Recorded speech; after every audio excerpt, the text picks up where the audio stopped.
திங்களன்று துவங்கும் பார்லிமென்ட் கூட்டத்தொடரில் முக்கிய மசோதாக்கள் நிறைவேற்றப்பட இருப்பதால் சபை சுமூகமாக நடக்க அனைத்து கட்சிகளும் ஒத்துழைப்பு அளிக்க வேண்டும் என்று பிரதமர் மன்மோகன் சிங் வலியுறுத்தியுள்ளார்.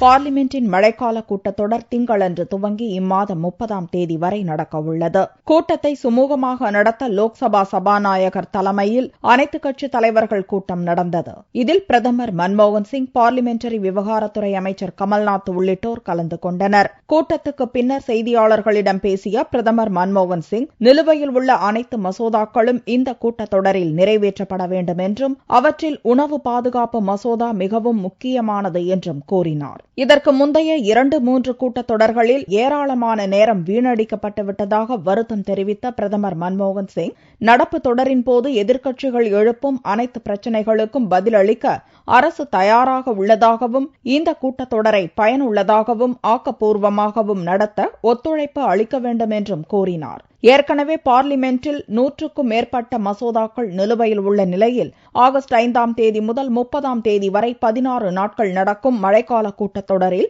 நில ஆர்ஜித மசோதா உள்ளிட்ட 44 மசோதாக்களை நிறைவேற்ற மத்திய அரசு திட்டமிட்டுள்ளது.